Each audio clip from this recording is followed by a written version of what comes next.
93.5 red FM पे एक कहानी ऐसी भी, प्रवीण के साथ।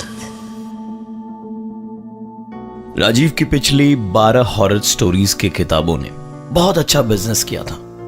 वो 13वीं किताब लिख रहा था जो अब तक की बेस्ट बुक होगी, ये उसका दावा था। और इसलिए वो 3 सालों से यहां पहाड़ों में आके बस गया था। और जहां वो ठहरा था वहां घर के ठीक पीछे एक झरना था। रात के अंधेरे में झिंगुर और बहते पानी की आवाज उसे ऐसा माहौल तैयार करके देती कि लिखने में मजा आता था। अपनी कहानियों के प्लॉट्स के लिए वो हर जगह की फिल्में देखता था, कहानियां भी बहुत पढ़ता था। क्या पता कहां से कौन सा आइडिया मिल जाए। ऐसे ही एक दिन रात को इंटरनेट पर सर्च करते वक्त एक स्टोरी दिखी जिसका नाम था डू नॉट एंटर। पहले सोचा मजाक ही होगा, इसलिए वो आगे जाने ही वाला था कि दिमाग में एक ख्याल आया कि एक बार देख तो लो। और डबल क्लिक करने पर एक पेज खोला। Congratulations, now there is no way out, I am in the other room. ये देख राजीव मन ही मन सोच रहा था, मैंने भी कैसे बेवकूफों के जैसे इस पेज को खोल लिया। लेकिन हां, प्लॉट अच्छा है, इससे कहानी डेवलप हो सकती है। राजीव ये सोच ही रहा था कि ठीक तभी एक आवाज ने उसका ध्यान खींचा। ये आवाज बगल के कमरे से आ रही थी। राजीव धीमे धीमे बिना आवाज किए दूसरे कमरे में गया तो देखा वहां दीवार पर लिखा था, मैं घर के पीछे हूं। अक्सर जो लोग भूत प्रेत की कहानियां लिखते हैं बड़े ही दिलेर किस्म के होते हैं। राजीव भी उनमें से एक था। बेखौफ होकर राजीव ने घर का दरवाजा खोला और पीछे गया। रात के अंधेरे में बस झील के बहते हुए पानी की आवाज और साथ में झिंगुरों की आवाज और पहाड़ों पर तेज हवाएं जिस तरह का शोर मचाती है, बस वैसी आवाजें आ रही थी। राजीव धीरे धीरे पीछे की ओर जा रहा था। पीछे जाकर उसने देखा कि वहां एक गड्ढा खोदा था। पास जाकर देखा तो बिल्कुल जैसे किसी की कब्र खुदी हो। राजीव ने झुक के उसमें झांकने की कोशिश की तो किसी ने राजीव को पीछे से धक्का दिया। धक्का ऐसा था कि राजीव उस गड्ढे में गिर पड़ा और गिरते के साथ ही मानो पूरी दुनिया से उसका संबंध कट गया हो। झिंगुर, झरने की आवाज, हवा और ऐसी कई आवाजें एक ही साथ पूरी तरह से बंद हो गई। राजीव तुरंत उठ के खड़ा हुआ तो सिर्फ उसका सर था जो गड्ढे से बाहर था, बाकी का बदन गड्ढे में ही था। अब उसे फर्क साफ समझ आ रहा था। वापस गड्ढे के अंदर गया तो आवाज फिर से बंद हो चुकी थी। राजीव फिर उठा तो आवाज दोबारा उसके कानों में पड़ने लगी।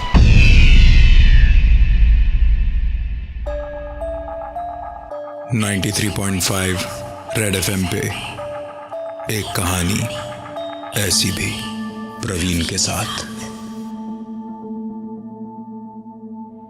राजीव अपनी हॉरर स्टोरी की प्लॉट की तलाश में इंटरनेट पर सर्च कर ही रहा था जब उसने डू नॉट एंटर नाम की एक फाइल पर क्लिक किया।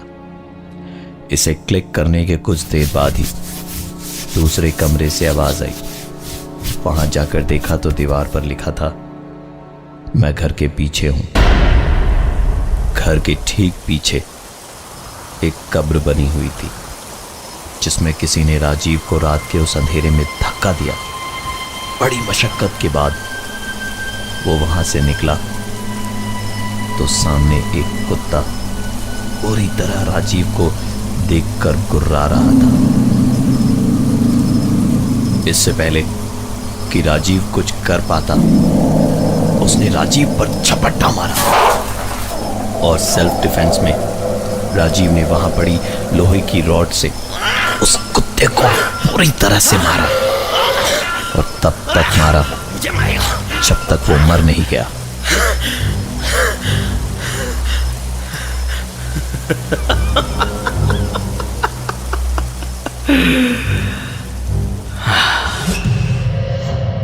कुत्ते के मरने के बाद राजीव ने उस कुत्ते को उसी गड्ढे में दफना दिया और वापस घर आकर देर रात ही अपने गंदे कपड़ों को वॉशिंग मशीन में डालकर खुद नहाने चला गया।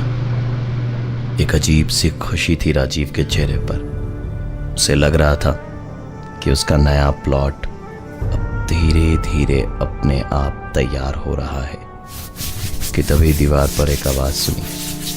पलट कर देखा तो दीवार पर लिखा था, well done, good night. Rajiv को अपनी कहानी का प्लॉट मिल चुका था और वो लिखने में ऐसा बिजी हुआ कि खाना पीना मोबाइल फोन सब भुलाकर बस 3-4 दिन लिखता गया। 3 दिन के बाद उसकी गर्लफ्रेंड सोनिया घर पहुंच गई और राजीव पे चिल्लाने लगी, ये क्या हो गया है तुम्हें राजीव? ना फोन करते हो, ना फोन उठाते हो, ना शेव किया है, ना नहाते हो, पागल हो गए हो क्या? सोनिया की बातें सुनकर राजीव जैसे नींद से जागा हो। उसने आईने में अपना हुलिया देखा और फिर सोनिया के कहने पर फ्रेश हुआ और दोनों मूवी देखने गए। राजीव मूवी के बीच में ही उठकर वॉशरूम गया और वहां फिर से पलट के देखा तो वॉशरूम की दीवार पे लिखा था, घर के पीछे आज फिर मिलते हैं। राजीव पर जैसे घर जाने का पागलपन सवार हो गया। वो तुरंत घर की ओर भागा और इस बीच उसने सोनिया को मैसेज भी कर दिया कि एक अर्जेंट काम से उसे घर जाना पड़ रहा है। मैसेज पढ़ के सोनिया बहुत गुस्से में थी और राजीव के घर पहुंच गई। उसे वहां देख के राजीव का चेहरा गुस्से में लाल हो गया था। उसने कहानी लिखना छोड़ सोनिया से कहा, डोंट यू नो सोनिया कि मुझे कहानी लिखते वक्त कोई डिस्टर्बेंस नहीं चाहिए। राजीव की बातें सुनकर सोनिया ने चिल्लाते हुए कहा, राजीव अगर ऐसी बात है तो इट्स ओवर। तुम रहो अपनी कहानियों की दुनिया में। Don't you ever try to get in touch with me, समझे? सुनकर राजीव ने मुस्कुराते हुए कहा,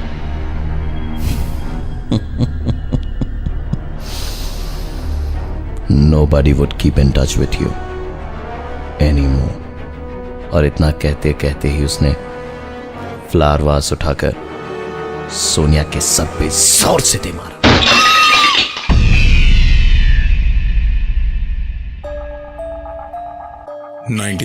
.5 रेड एफएम पे एक कहानी ऐसी भी, प्रवीण के साथ। राजीव जो एक हॉरर स्टोरी का राइटर था, उसने इंटरनेट पर एक डू नॉट एंटर नाम की कहानी पे क्लिक कर दिया था और उसके बाद से उसे कोई कमरे की दीवारों पे जमीन पे लिखकर बहका रहा था। इसी बहकावे में उसने एक कुत्ते को मार के अपने घर के पीछे दफना दिया था। राजीव की गर्लफ्रेंड सोनिया उस पर चिल्ला रही थी और उसने कहा, तुम रहो अपनी कहानियों की दुनिया में। Don't you ever try to get in touch with me, समझे? सुनकर राजीव ने मुस्कुराते हुए कहा,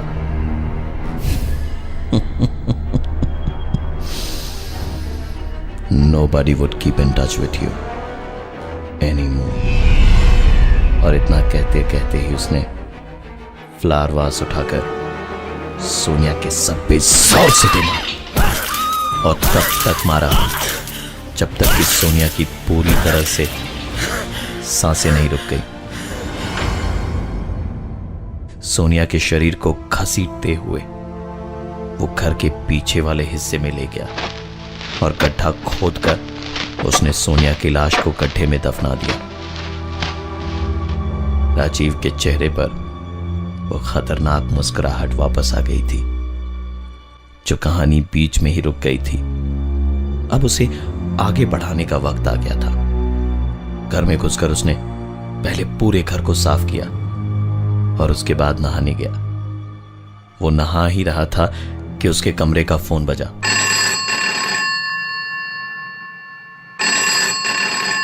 फोन उसके दोस्त सैम का था, जिसने बहुत ज्यादा पी रखी थी।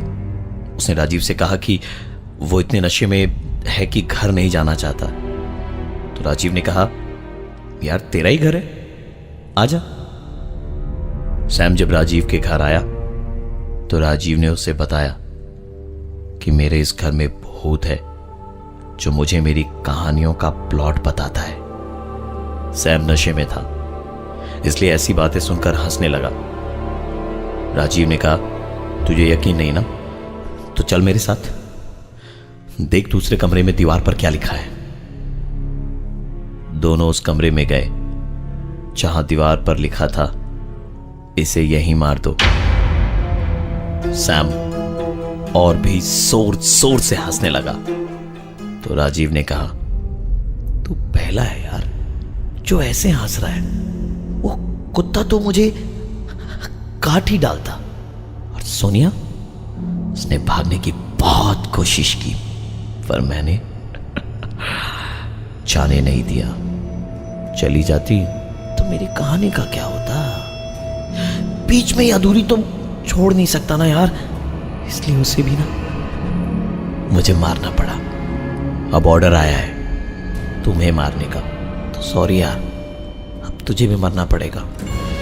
सैम अब इन चीजों को मजाक में नहीं ले रहा था। धीरे धीरे उसका नशा उतरने लगा था, पर तब तक बहुत देर हो चुकी थी। नशा इतना ज्यादा था कि उसके कदम लड़खड़ा रहे थे। और तभी राजीव ने अपना क्रिकेट बैट लिया और सैम को मारना शुरू किया।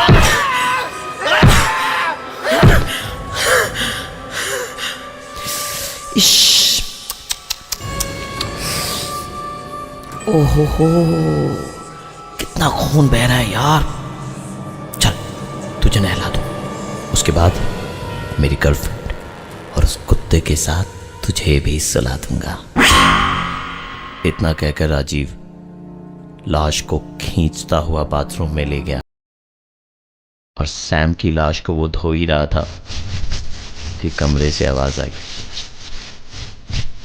देखा तो दीवार पर लिखा था, गेट रेडी, अब तुम्हारी बारी है।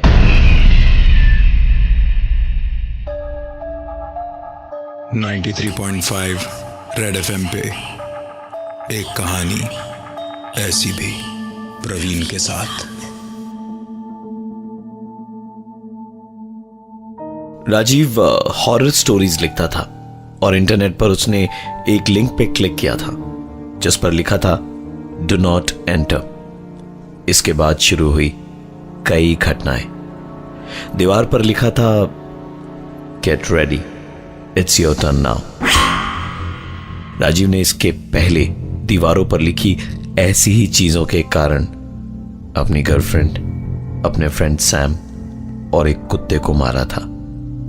अब जब अपनी बारी आई तो उसने दीवार की तरफ ही देखते हुए विक्रम को फोन लगाया, जो उस इलाके का एडिशनल कमिश्नर ऑफ पुलिस भी था। उसके आते के साथ ही राजीव ने कहा, भाई मुझे मेरी हॉरर स्टोरी कंप्लीट करनी है। बहुत सॉलिड वाला प्लॉट मिला है इस बार, एकदम अल्टीमेट। मैंने मेरे गर्लफ्रेंड को मार दिया, एक कुत्ते को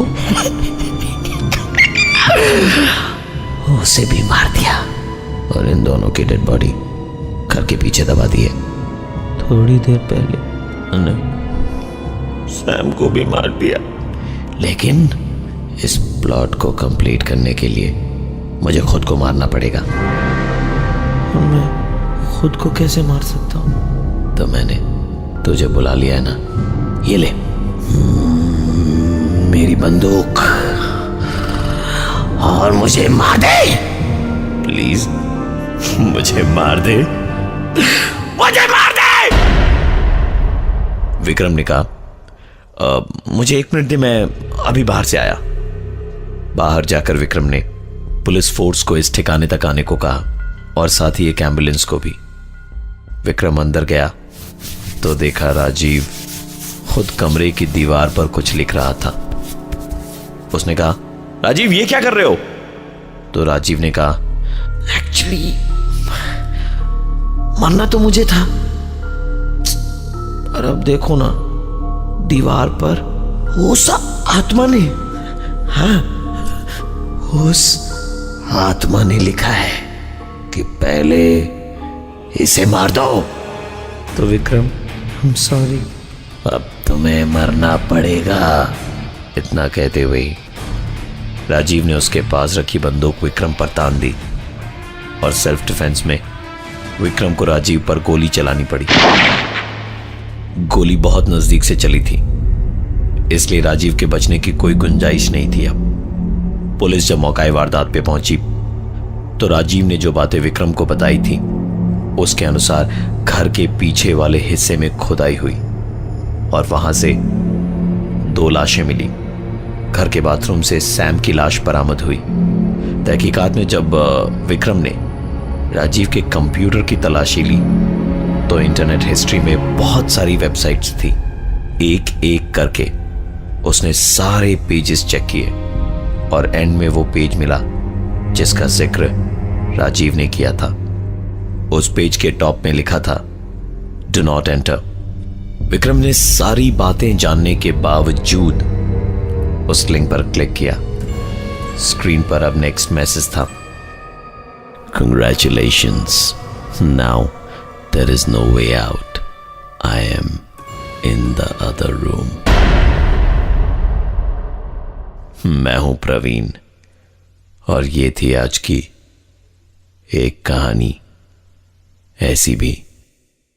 अगली बार किसी भी डू नॉट एंटर लिंक पे क्लिक करने से पहले 5 बार जरूर सोचिएगा, कहीं कुछ ऐसा आपके साथ ना हो जाए।